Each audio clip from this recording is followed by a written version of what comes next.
I was told it wasn't all that great. Yeah, not the origin they gave him, but I like the design they gave him. I liked him not using a mask. His face is actually literally all messed up like that. Okay, so we've gone through and done all the transformations. Now we want to rasterize this layer, okay? So the way you do that, you just right-click, and down here you have this thing that says Rasterize Type.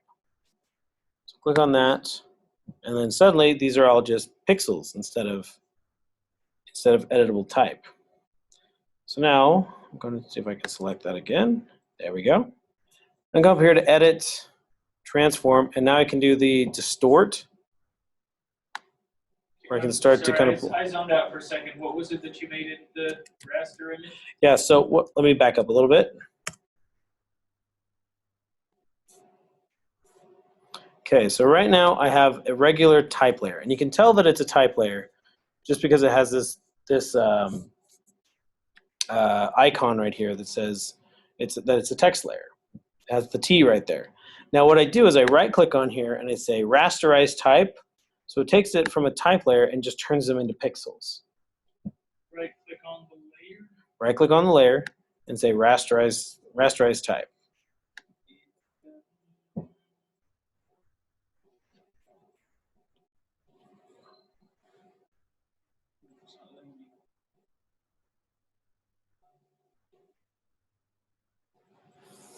Not let me do anything with the layers. Probably because you're still in a transformation. So like if I go through and I start to transform something, it's not going to let me do anything until I transform it. Did that help? Yes. Okay. There we are.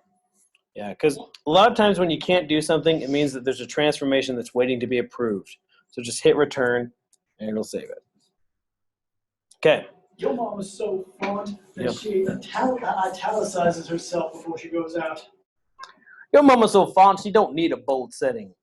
Oh, That one's good. like that? That one's really good. She was bone bold. All right, so bring over here, you get transform and then hit distort. And now you can actually grab any one of these and just move it wherever the heck you want to. And it distorts it. And this works for photos. This works for blocks. So suddenly you have this thing right now in perspective. Your mama's so font.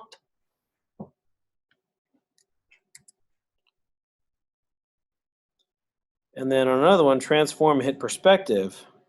This one's a little bit more difficult because you move it forward and it just basically kind of just throws it into perspective. But when you pull it out, Oh my goodness. dun, dun, dun, dun, dun, dun, dun, it just throws it into a weird perspective. But here's the thing. I'm finding this way more awesome than I should.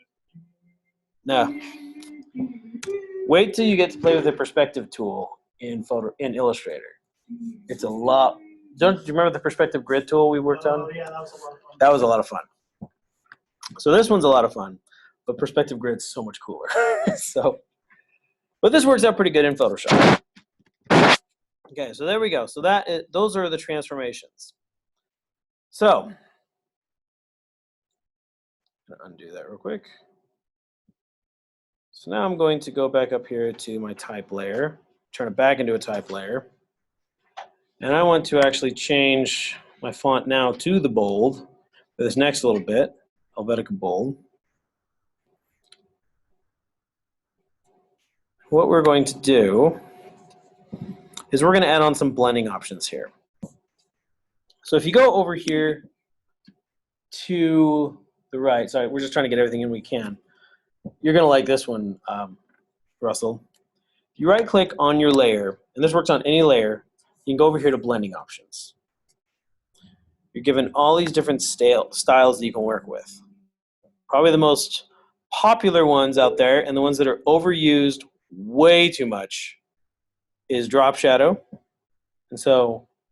and the bevel and emboss. Now right now you can't really see what's going on, but if you look really closely, if I turn it on and off, you kind of see it's given it a little bit of a drop shadow. Now if I click on the actual word drop shadow, it opens up the settings for that specifically. So now I can change like the distance of the drop shadow. Let me back up a little bit. I can change the spread, meaning like how soft it is.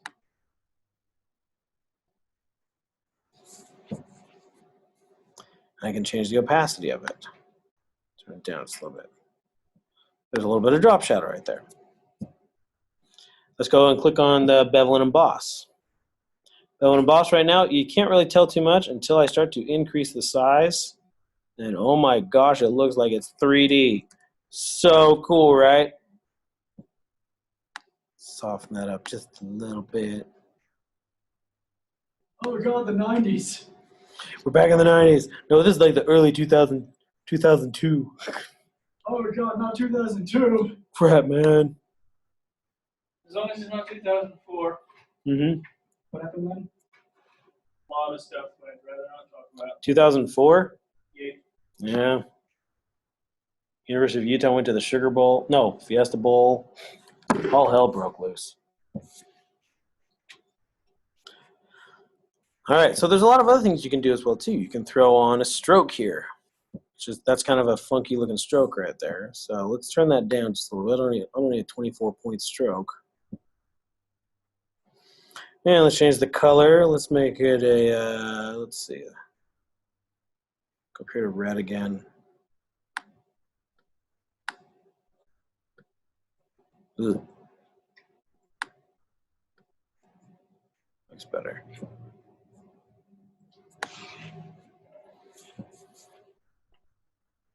Okay. There's one thing too. So you can also put a pattern over it. Now this is kind of weird. I mean, you can create your own patterns if you want to. By like clicking over here, you can right click and say, like, okay, new pattern, or you can load patterns that you found, something like that, or something like that. Let's grab this one right here. This is a weird rock. But then everything on here you can also manipulate with your blending modes. Like, you can change it to like overlay, and it looks a little bit different, which I don't think that did anything. It looks stupid. Let's try screen. Yeah, there we go. Blending modes, basically what it is, it's different ways of using like, merging the two images together.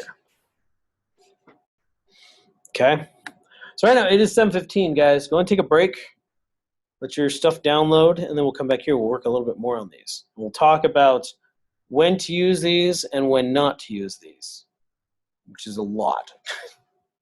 All right, guys, take a break.